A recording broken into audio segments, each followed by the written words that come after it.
It's recording to the cloud, so I think you will have access to it when great. Yeah, cloud is, when it's on the cloud. Okay, thank you. All right, thank you so much. I can start now. So my name is Abdullateef Adedeji, and I'm glad to welcome you all to this webinar on the flipped classroom. Okay, and tonight we're just going to be taking ourselves through the journey of what is the flipped classroom is about and how can you implement it in your school.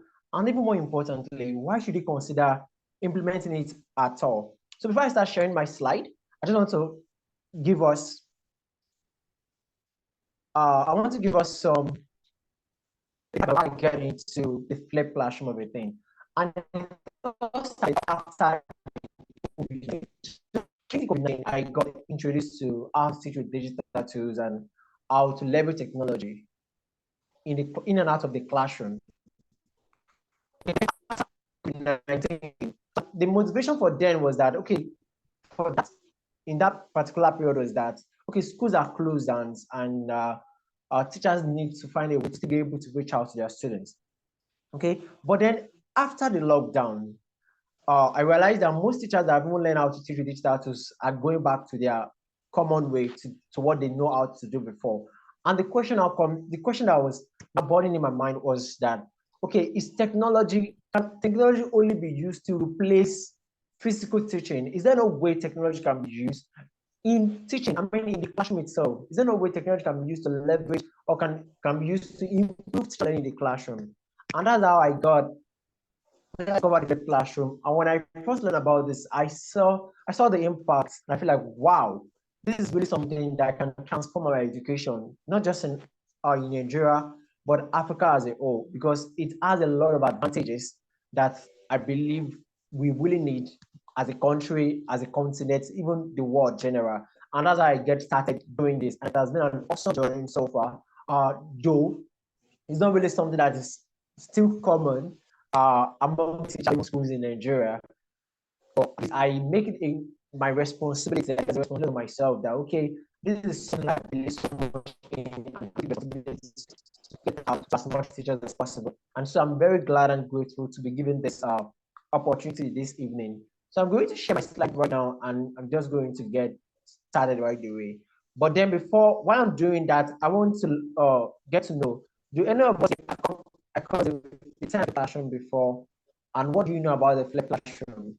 Just share with me in the chat section, or you can unmute yourself to share that. We've done that while we were waiting for you, Abdullateef. You need to read the chat. Great. Yeah.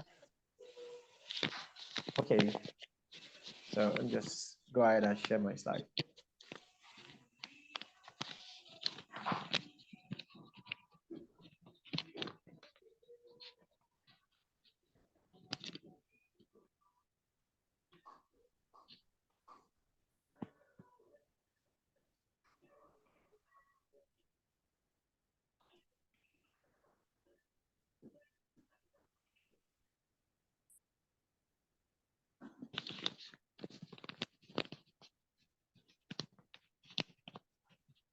Okay, it's coming up. Come on.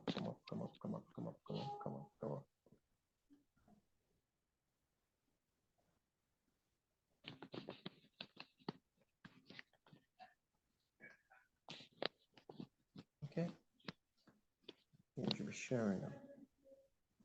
Okay, can you see my screen now? Okay, yes. So you can see. Okay, I can see a chart here. So can you all see my screen now? Please let me know if you can see my screen. You can see the slide I'm sharing. Yes, go ahead, please. Okay, thank you so much. We can see. All right, so, okay, thank you, sir. All right, so we'll just get right into it. So what is the flipped classroom and what are we going to be talking about today? So we're going to start with understanding the two learning environments, the two environments where learning takes place. Then we go into flipping the traditional classroom. Then we talk about the features of the flipped classroom. We go ahead to talk about the Bloom taxonomy, the benefits of implementing the flipped classroom, pillars of the flipped classroom, implementing the flipped classroom itself, and okay, best practice for implementing.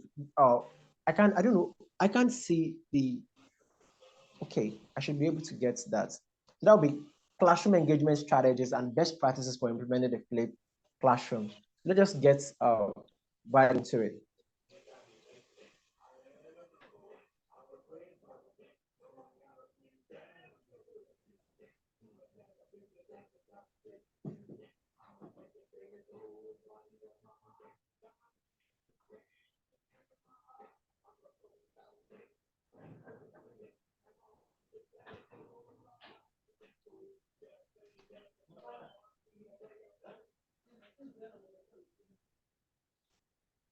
All right, so let's start. So we start with understanding the two learning environment. So we are all teachers here, and so we are familiar with teaching. We know what goes on in the classroom, and we know what students do while they are at home.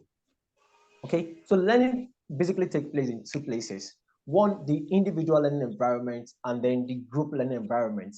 So the individual learning environment is where the students learn on their own, maybe doing homework, watching videos, or doing things on their own in isolation. That's the individual learning environment. Why the group learning environment is where the teacher teach the students in group. So, okay. So you're welcome, Mr. Christopher. You're welcome. I'm very sure you're going to learn a lot this evening. Okay, so the group learning environment is where the teacher teaches all the students at the same time. So where the learners learn in group, they learn together as a group. So that's the group learning environment. Okay, so from there, so we now go to, okay, what happens in the group learning environment in the traditional classroom? So in the traditional classroom, what happens is teachers lectures as students. I'm intentionally using that word lecture most of the time, not actually teachers. So in a group learning environment, in the traditional classroom, the group learning environment is where the teachers teach the students, give them notes to write, give them information, and then that's all. And after having done that, the teacher is going to give them some assignment to do at home. And that takes us to the individual learning environment. So the individual learning environment is where students actually learn on their own.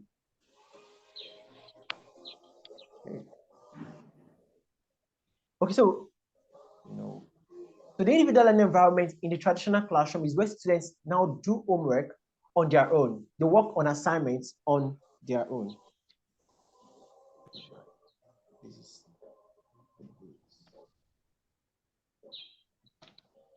Okay, I'm very sorry for that. So the individual learning environment is where the students do assignments on their own. So they have been taught in the classroom by the teacher. Now they're given homework to do, and they do the homework on their own. Okay, in the individual learning environment. When it comes to the flipped classroom, something else happened entirely. So in the flipped classroom, in the flipped classroom, in the learning.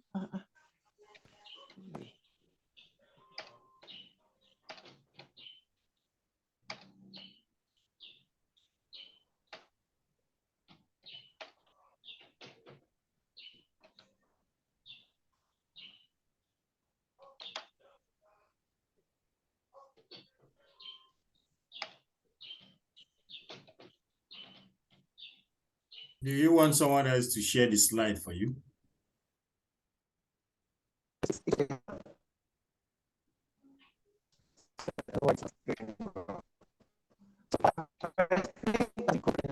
Individual environment in the traditional classroom.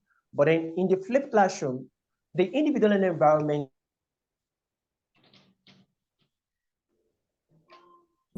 yeah, they are not doing assignments, they are not doing classwork, they learn on their own. But the group learning environment in the flipped classroom, what happens in the group learning environment when it comes to the flipped classroom is that teachers actually guide students. So students have learned on their own at home. They have watched some particular videos. They have gotten access to some materials at home. They have already learned something. They have some basic knowledge of what the teacher is going to be doing already. So what they do in classroom is they don't just like go about acquiring information like the way they do in the traditional classroom anymore. the teachers now guide the students, like individually, giving them all the necessary support they need individually in the group learning environment, which is the what? Which is the classroom. And the reason, the necessity for this, the reason why this is very important is that we realize that in the traditional classroom, students learn together at the same time. Okay, even though most of the students, they don't learn at the same pace, but what do? A teacher just stand at the front, then he or she teaches the students, give them, try to explain to them as much as possible, and then the only thing that they're able to do is just to get access to the information. Most of the time, the students don't even, like, they only acquire the information. They don't really have a deep understanding of the information, not to talk of getting to even apply it. And what do? So we are giving them information. So what we do is that we give them classwork or give them assignments so that the students go and work on when they get home. Now, the challenge with this is that most of the time, these students, though most of the time they get to do the assignments, they get to do the assignment and they come back to school, they show us the assignment and some of them score 10-10. But you realize that that same assignment that you give your student that is scored 10-10 on, if you later give them that same, in fact, sometimes a very similar question in classroom, they may not get it. So what it means is that most of the time, these students, they only do assignments for doing sake. In fact, most of them, they get help from their mommies, from their mom, from their relatives, from their siblings at home, just to get the assignment done and get the grade, get the 10-10, get a very good score. Not really because they understand what have been taught. And in some cases where students don't have what they do, they just do the assignments anyhow. And then that's, we start realizing, okay, maybe this person does not understand this. But because we see other students getting it, we don't really like pay attention. We just feel like maybe it's just this one that seems to be a dullard, just him that seems to be learning at a very slower pace than the others. But the truth of the matter is that most of the time, these students may not really understand what we are dealing with yet. And we give them assignments to go and do where they don't really have any support. And most of the time, the support they're giving to them at home is not really to help them, but to just make sure that they get the assignment done anyhow. Okay, and that's one of the things that the flipped classroom aim to change. Now, okay, instead of we giving students, just giving them information and just teach them at the same time, why can't we just give them the autonomy to learn on their own, to learn, at least to have access to the basic information on their own, so that when they come to class, the teachers can have more time to give them, can have more time to be able to guide them individually and see who is lagging behind in any place and be able to like give them the necessary support they need. So that's what the group learning environment, that's how the group learning environment operates in the flipped classroom. And in the individual environment, students only get access to learn on their own. You get access to information that they're going to go through on their own, to have a basic knowledge of what they're going to be, of what the teacher is going to be doing in class. So that's what they do. For example, now, if you can see the picture on my slide, this is like a small girl or a girl, let's say a grade 5 girl that is watching a video on a laptop. So for example, now, his or her teacher has probably recorded a video or give them a particular video to go and watch in preparation for a class they're going to be having the next day. Or it can just be, okay, we're going to this next topic next week. This is the topic we're going to next week. Before I come to class, make sure you have watched social video. And when they come to class, the teacher is not like trying to teach them everything they have learned in the video already. He's just trying to like see what they are lagging behind on, what is left to be taught. So personally, I believe that there are a lot of things that we do for students as teachers that they can do on their own. And that education itself is not really passing across of information. And most of the time, the true aim of education is to be able to teach students how to learn on their own. Okay, and why this cannot really, this is not true for all levels of classes, for all classes. But at some level, let's say from grade 5, from primary 5 up, these students now have the even less classes, because these students can sit in front of TV and watch movie from morning to night, can watch cartoon from morning to night. So why can't they watch videos? Why can't they also like learn on their own within a time frame and be able to get information that they may not even get in class. And getting this information, learning on their own, also give them the opportunity to have autonomy. For example, now if you give them video to watch at home, they have some level of control. So if I say something in a video that they don't get, they can rewind it, they can reverse the video and watch it again. They watch a video the first time and there's some parts they are not getting. They can still watch it over and over again. But it's just like, I'm glad this is being recorded. So if you are watching the recording or you are here presently now, and there's something I said that you don't get, you can easily go back to the recording and watch the recording. But if there's something I said now that you don't get, you can either call me back or just feel like, okay, let's just leave it. But even if you call me back, if you tell me to say that again, I may not necessarily say it the same way. So I always say something when I train teachers on flipped classroom that most of the time when you teach students this way in the traditional classroom way, the first time no matter how brilliantly you explain a particular topic, the first time you say it is the last time you say it, because the student can only have access to you once. So you cannot say, oh yeah, repeat yourself. So you say something that time, I did not get it. Repeat it. Okay, when you first get to class, like at a particular time, you said something, but I don't seem to get it. Can you just say it again? So students don't have that type of opportunity when they just learn directly from the teachers. But when they have access to something they can watch and watch over and over again, they have that control. They can rewind it, they can pause it, they can try to listen to it over and over again till they get what you're talking about. And this will take us to flipping. So we have like tried to understand what happens in a flipped classroom and what happens in a traditional classroom. So let's now try to like bring the two together. So in a traditional classroom, teachers teach students in the classroom and they give them homework to go and do at home. But in the flipped classroom, students have the access to first go through the material, to watch the material on their own first, before they now go to class where they can work with their peers and they can work with the teacher to cement their learning, to have a deeper understanding of what they have learned in the classroom and, in the video, and to also learn and be guided on how to apply these things. Okay, so that's what we mean by what? Flipping the traditional classroom. Okay, so then I'll take us to features of the flipped classroom. So what are the things that happens in the flipped classroom that don't happen in the traditional classroom? How is the flipped classroom different from the traditional classroom? So the first one is the role of teacher. In the traditional classroom, the teacher acts like a sage on the stage. And what that means that when we say a sage on the stage, sage means, for example, sage can be used for a person. So a sage on the stage means someone that is wise, knowledgeable on a particular topic, that is speaking to a multitude of people. For example, now,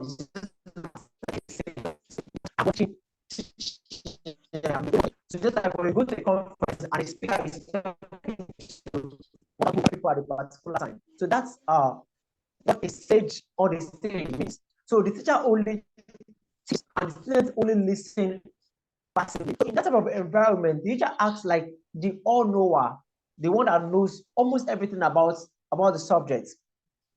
While a guide on the side, on the other hand, which is the role that a teacher plays in the classroom, is that the teacher don't just stand in front of the class and just teaches everything. The teacher gives the student access to work on their own, to learn on their own. And what the teacher simply do is that the teacher move around. So the teacher's place, the teacher's office is not just the front of the class, but is by the side of the students, going around, checking what they are doing, giving them the necessary support and correction that is needed.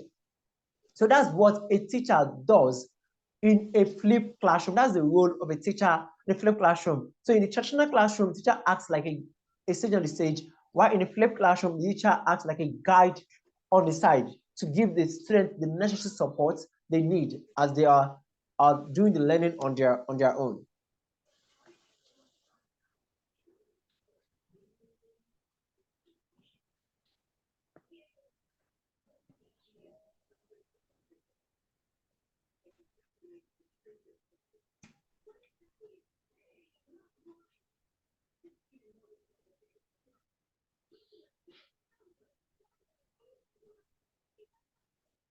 Hello, can you see hear me?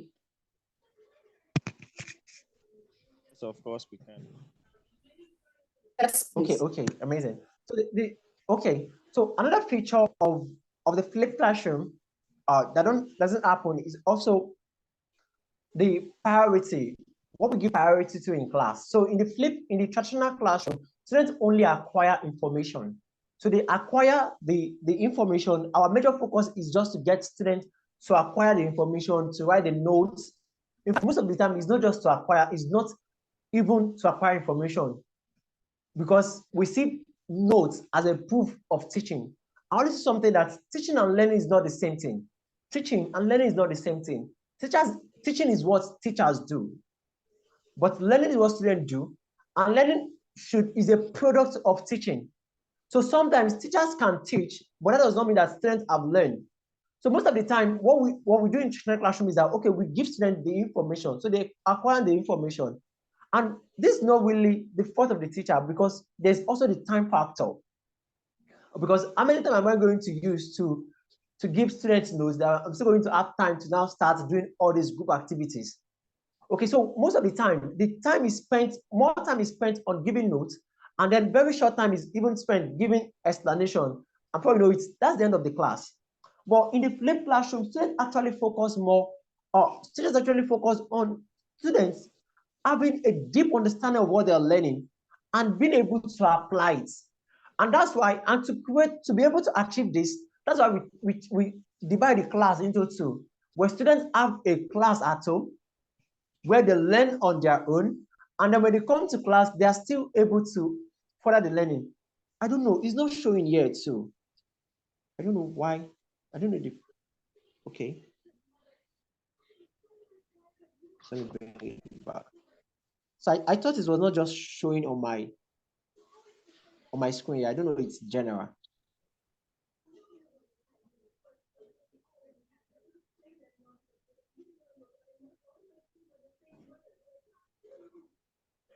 Okay, is the screen showing now?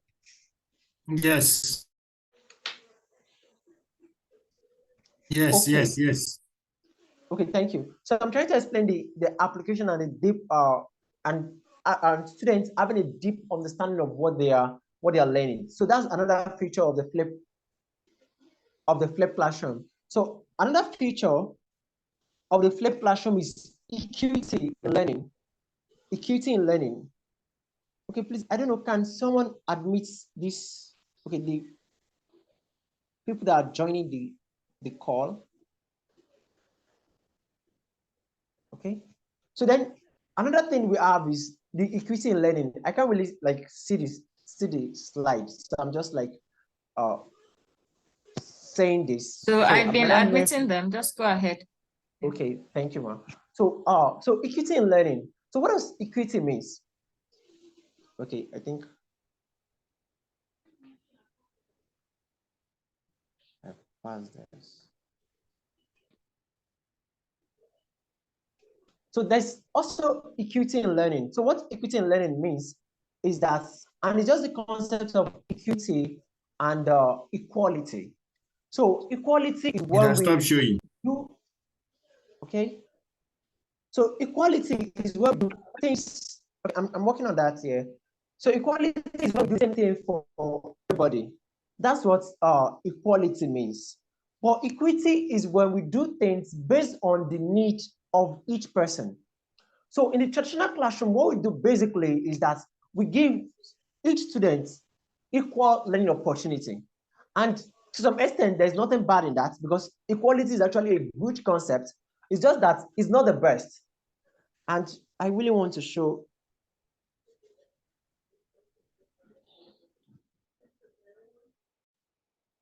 Okay, I really want to show the slide that I have for the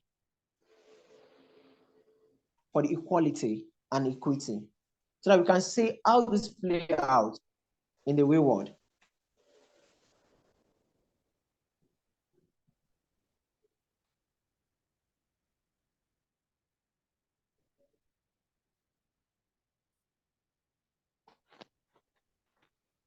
I don't know why this is, come on.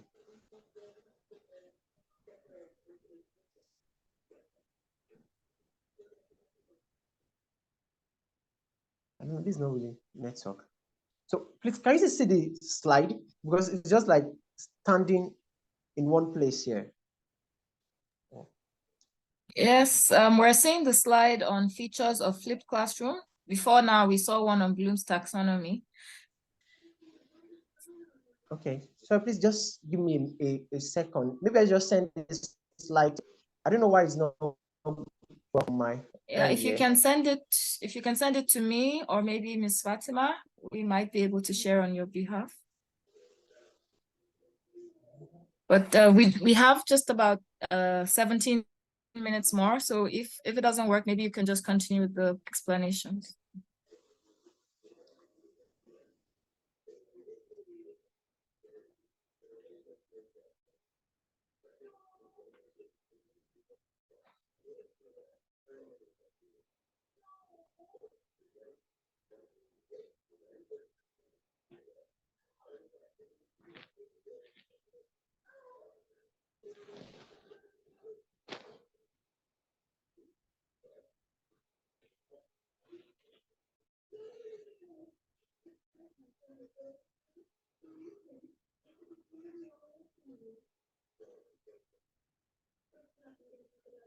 I'm not sure if we lost him, but I think we've been learning a lot so far about the two types of classroom.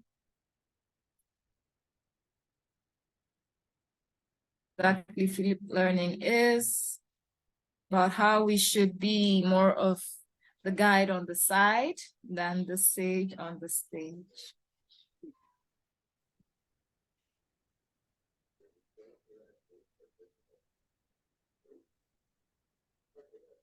Yeah, and thank you, Rashida. Sorry, I just remembered there is a particular picture that usually explains equity and equality. I'm sure we've all seen this when we're doing like differentiation and different types of learning. The three spectators at a football field. Do you remember that picture? Type in the chat if you remember that picture of three people trying to watch a football match. And how it's used to explain equality and equity. Does anyone remember? Can you type in the chat if you remember that picture?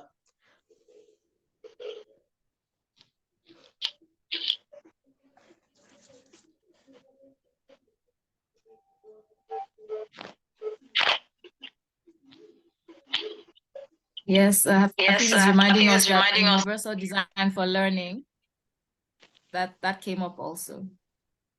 Yeah. So we've all gone through that. Thank you, Charles. Somebody has shared a picture. Oh, thank you. Great. Thank you, Charles.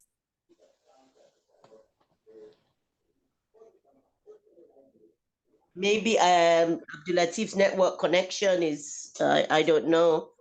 Anyway, I'll leave it.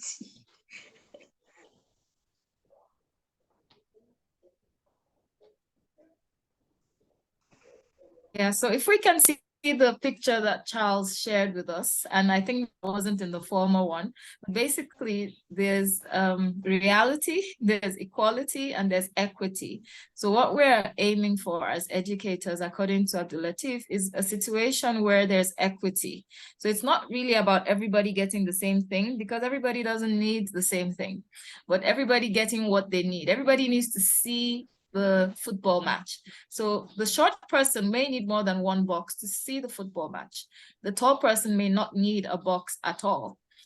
So that is equity. I can see an additional one there called liberation, and maybe at a later time we can actually look at that.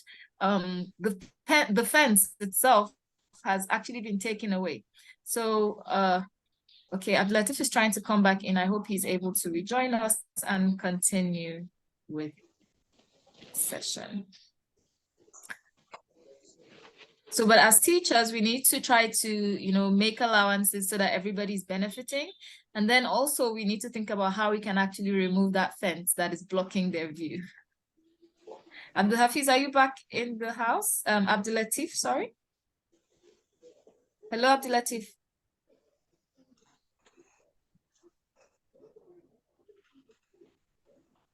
Okay, I can see a hand up. Yes, Scholastica, you want to say something?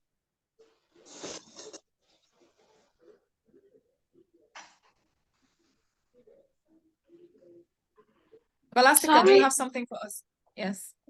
sorry, it's a mistake. But I Okay, wanted no. to see that what you're trying to explain is about differentiation. That removing the barrier is something like differentiation, right?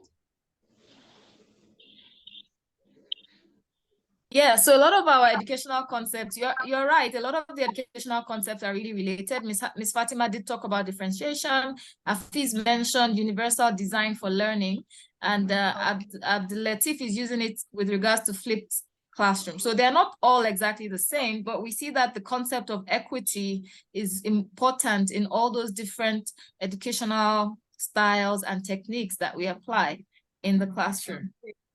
Okay. So thank you, Scholastica. Thank you. Please, can you remove it? Okay, yes, I will remove it. Adedeji Abdullateef, I can see you in the room. Please, can you speak up? Hello, Abdullateef.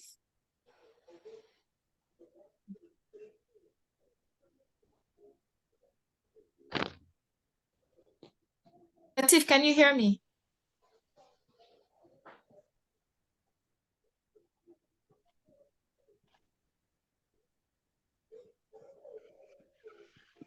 Okay, so I'm not sure why he's not responding. I admitted him recently, but what I want us to do while we're waiting for him, one of his slides spoke briefly.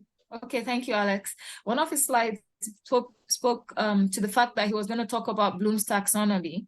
Do we have anyone here that would just give us an insight into what Bloom's taxonomy is, so that when he's able to come back, he might just tell us how that is applied in the flipped classroom model? Any volunteers to talk about Bloom's taxonomy?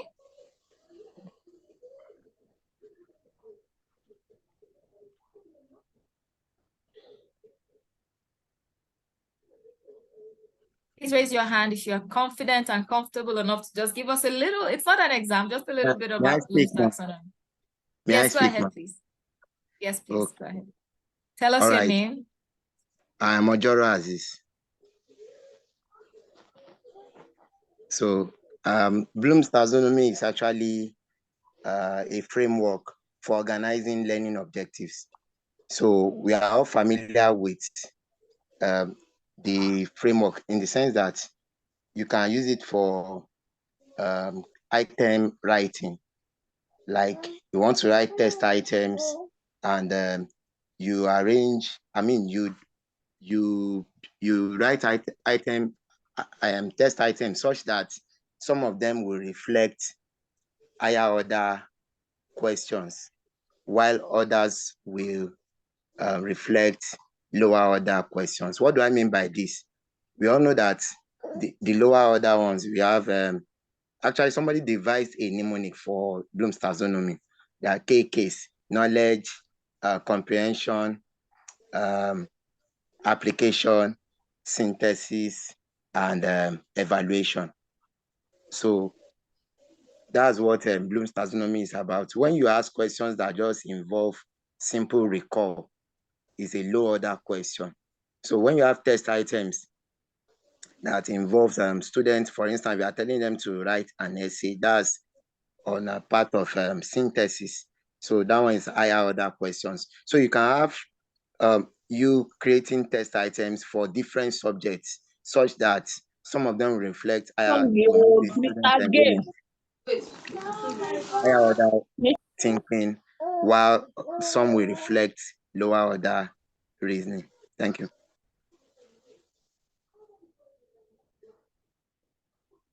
All right, thank you very much, Mr. Abdulaziz, for that input. And I see people also putting it in the chats. Thank you, Ms. Imemba, Patrick, and there was somebody else before that. Sorry if it skipped your name, but I noticed Miss Grace. Thank you very much. So we are coming to the end of the session. I'm not sure if we're going to be able to get Abdullateef back, but I think we have picked a lot out of his session. The fact that as teachers, we should continue to leverage on technology. So a number of us were able to use technology during the lockdown, but now that we're back in class, we want to throw technology away. He's telling us that we can actually do better with technology as our aid.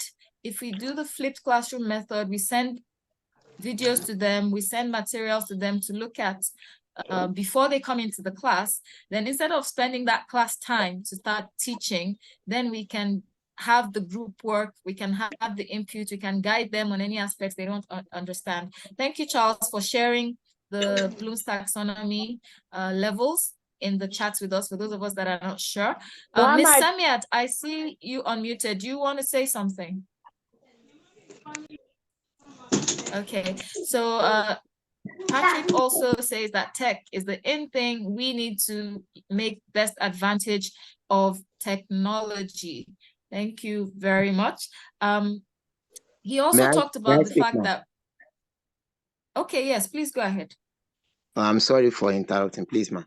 So actually, I joined late, but well, the idea, from what you said, the idea behind flip learning is that you will have given students the content they need to learn ahead, probably via virtual platforms. Let's say with a video recording of what you want to learn. So when you are in class, you are just there to facilitate. In fact, they might be in class to you might be in class to just administer test items to check out how much of what they have learned from what you shared earlier. But now the issue is this: we are in Nigeria, we are in Africa, and we have to face reality. I perceive that he probably shared a picture on equity, equality, and the likes. Because if you look at it, not all students have access to technology. And that thing has been there's a serious debate now. Actually, I saw a video on YouTube last night where Sal Khan, the founder of Khan Academy, was having a fireside chat with Adedeji, the CEO of code.org. So among what they discussed was that there's a sort of inequality, or how do I put it? Because a lot of people, the point is they are saying that AI will be a sort of personal assistant or personal tutor to every student, because so many students cannot afford, their parents cannot afford to hire teachers. So I'm bringing this into that if you are using flip learning, not all students have access to technology. So there will be issue of equity in that aspect. Yes. There'll be issue of equity. Not all students have access to technology. Thank you very much. Abdullateef is back in the room and he may have one or two things to say. But what I want to say about that is that the first thing I believe is that we shouldn't allow the fact that not all students have access limit us from practicing some things. And you'll be surprised that all students can have access. WhatsApp is a very ubiquitous app now. Now, not necessarily every child would have a phone, but they may be able to get access to a phone. Another thing I think we can try with Flip Classroom at times is it doesn't have to be a recording. It can even be a write-up for the students to go and read up, you know, and then come back to the class to discuss. So yes, there will be challenges, but rather than throwing out, you know, everything, baby and bathwater, let's see which ones we can pick for the situations that we're in. I noticed that Abdullateef is back in the room. Abdullateef, yes, please, go ahead. Okay, thank you so much. I'm very sorry. I've been trying all my possible best to get back into the meeting. Though I've shared the slide with Miss Fatima. Okay, now I thank you so much. I don't really know the person, but I had a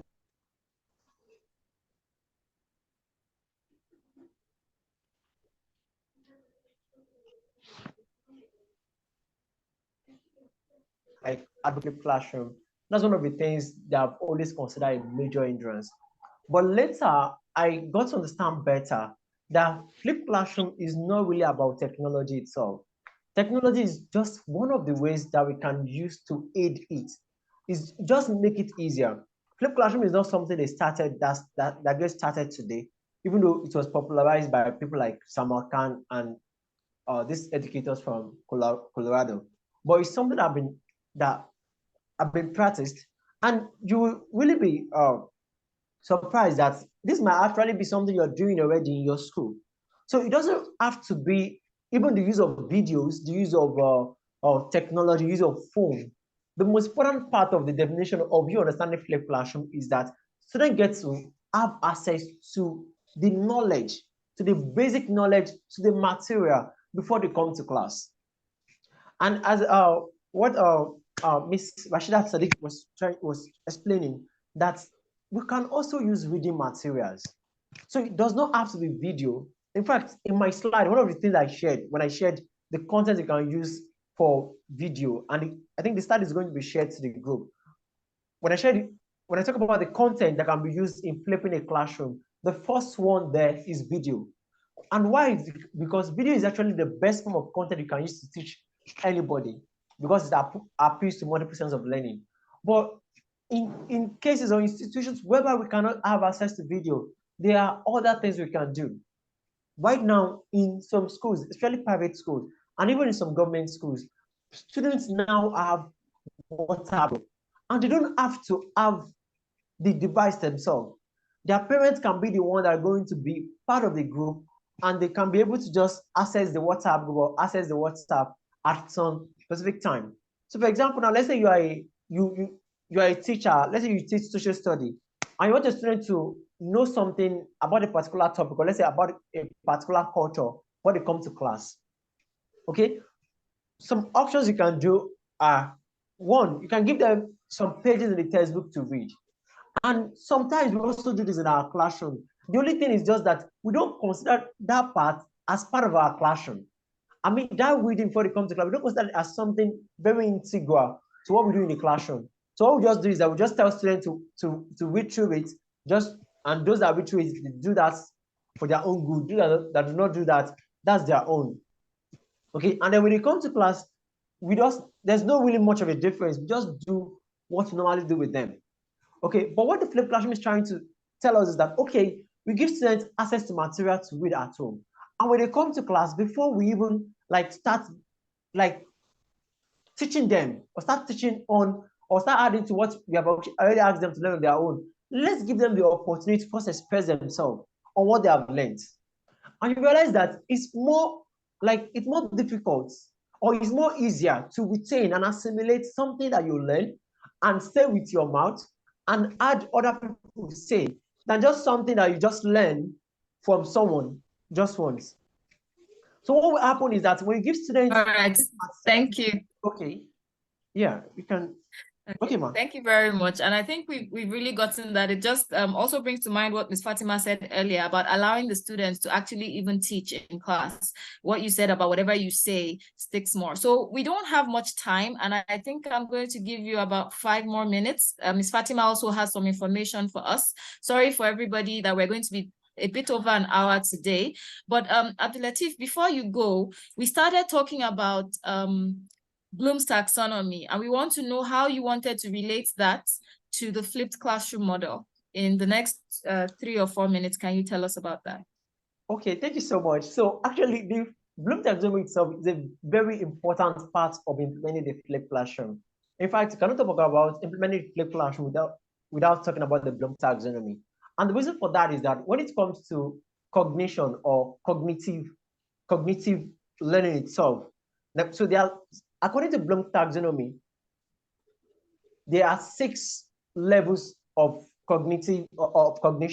So it starts from the knowledge, comprehension, application, analysis, evaluation, and creation or creating. So those are the 6 levels. And what happened is that in the traditional classroom, the 2 levels, okay, and before I even go there, so there are 6 levels, and these 6 levels are divided into 2 groups. We have the lower order thinking skills, and we have the higher order thinking skills.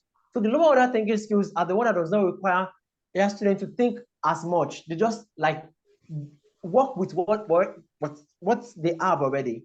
But the higher order thinking skill requires students to be able to think more and develop their creative thinking skills, their critical thinking skills. Okay, so, and we have been able to like understand that in the traditional classroom, teachers are only able to like go through this at least just the first two levels, which are the basic level of the Bloom taxonomy, which is the knowledge and the understanding. The knowledge entails students getting access to information and being able to recall information. Like they're able to define, you give them some definition, and they're able to give the information back to you. That's what knowledge is. And that's what majority of those do in class. We give them access to information. So knowledge is simply getting access to information and being able to recall the information you get access to. The next level, which is the comprehension, is understanding. So when we try to explain to our students, they get to understand it. And even that understanding is just at the basic level. Okay, but when it comes to the flipped classroom, we try to flip this. And we don't just flip it by inverting it, by now turning it upside down. Okay, but in the flipped classroom, and I'm very sure when you get access to the slide, you're going to see how that works in the flipped classroom. So the Bloom taxonomy is now in form of a diamond shape in the flipped classroom. I mean the Bloom taxonomy. So the first two level, which is the knowledge and the understanding, is what students get access to while they watch the video or they go through the reading material on their own. So from there, they get access to some knowledge, they get to know what they're talking about, and they get to have some basic level understanding of what they're talking about. But when they get to class, the major part of what the teacher is going to be doing in class is analysis and application. An application is just getting the student to apply what they have learned in different areas. Okay, to apply what they have learned in different areas. For example, and the easier way to explain this is when we talk about mathematics. So I give a student a video to watch on simultaneous equation, and they've watched the video or they have studied their textbook on it. So to some extent, they understand how simultaneous equation work and the method you can use.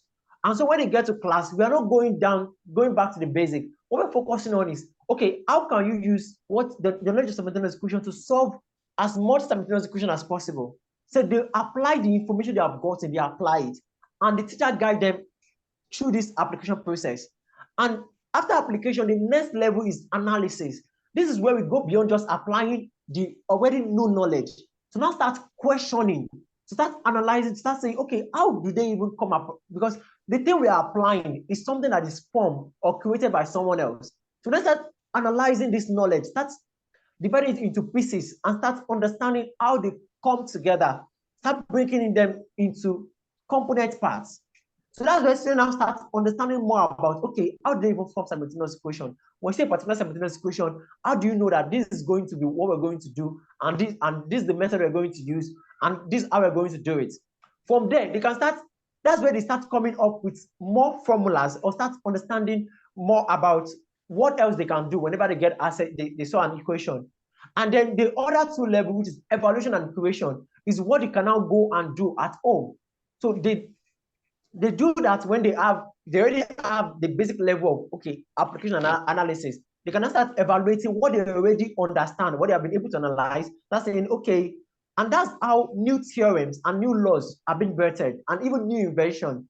And that's really why Africans generally, and I'm not sorry to say this, that's why we are to a very large extent behind on inventing new things and innovating new things. Because what we focus on is just recycling what we have already. We don't take the time to evaluate what we have, to even know what is going to be the next best thing that we can do, to see the loopholes that we can improve on, and to create new things. All right. So that's how the Bloom taxonomy relates to the Thank you. Awesome. Thank you very much. I think that's a really awesome note on which to stop you.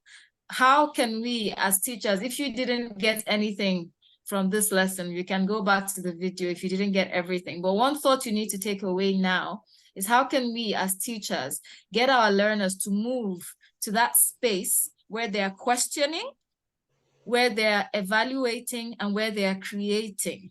So are you one of the teachers that if your student questions you, you get upset? Yes. Then you need to check yourself. Are you giving them opportunities to evaluate, to analyze, and to create? Thank you so much, Abdullateef Adedeji. This is a beautiful topic, and I know that it's a seminar that can be held for 3 hours. We don't have much time. I am sorry, we don't really have time. I will allow I Miss saw a Fatima to talk question. when she's done with I her. Just Okay. hold on. invite Abdullateef to come again because Okay. he had technical difficulties. I think, yeah, I think we need to spend more time. It's such an interesting, so full of so many ideas. I really love your ideas. But I feel like the session didn't follow a good flow, and so many interruptions, things that were not actually his fault. But it will be such a good idea. Maybe sometime, you know, when he's free again, we can come back and do this because there's so much to learn. It's such a really, really innovative idea that a lot of. Yeah. What do you think, Rashid? Yeah. I agree, and I think that's awesome. So, Mr. Adedeji, please just book another time for us so that we can look in depth into some of these things. And I know people have questions. I was going to say we will continue with the questions on the Facebook group, but it's not the same thing. So we would really love to have you back. Just liaise with Miss Fatima. And somebody says, let's continue next week. Okay, Miss Fatima knows whether we have space next week. We don't want somebody else. Next week, our brilliant black belt, Mrs. Dokus, is going to be talking to us about emotional and mental health for teachers. And I'm sure starting a new term, you want to know how to keep your health intact. So next week, we're having Mrs. Dokus from Uganda, one of our black belts. She's going to be talking to us about emotional health, and we've got somebody else booked. So Abdullateef can talk to me, and we can talk about future bookings. Thank you so much, Abdullateef. Despite all the bumps on the road, you managed to get through, and we want more. We really enjoyed it, and we want some more. Thank you so much. So black belts, if any of you want to do this, want to lead a session, please direct message, send me a message, and I'll put you on the schedule. So I know we've taken a lot of your time, but I just want to talk about the HP MATS, the HP Mentor a Teacher program. Thank you so much for those of you who have taken part as mentors. We've had HP MAT, HP MAT 2, and HP MAT 3 has just concluded. So if you took part in HP MAT 3 for 6 months with a mentor, now you've graduated and become a mentor yourself. So you can now apply to be a mentor. Those of you that are new black belts that have not taken part in the program and would like to be a mentee for 6 months, the application form has been dropped for the past, I think, a week and a half now. We're extending it till the 20th. So we would like, it's such a great relationship to build with teachers from all over the world, and how we help each other. You know, even a more experienced teacher can learn so much from a less experienced teacher. So it's not just the mentor, you know, mentoring the mentee. It can be flipped. So we would like you to, if you've done the application already, well done. I know some of you complained that you got an email and it was for mentee. Ignore it. If you're no longer a mentee, if you've had your 6 months HP MAT 3, so you are now qualified to be a mentor. So we are going to be launching HP MAT 4 very soon. Please fill in the applications. So thank you so much to everyone that joined today. Thank you for your time. Like I said, don't miss next week, because you need to care about your mental health and your emotional well-being as a teacher. It's a very stressful job. Start the new term with a good mental and emotional health. So we're looking forward to you, Dokus. Are you there, Dokus? Would you like to say anything, or is she gone?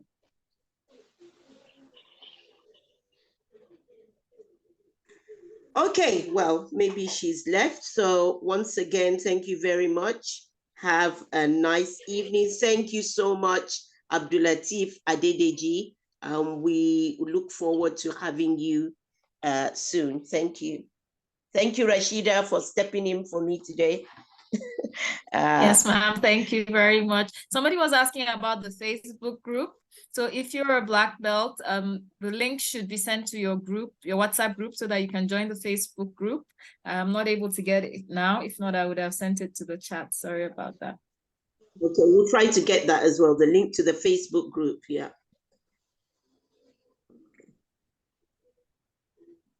All right.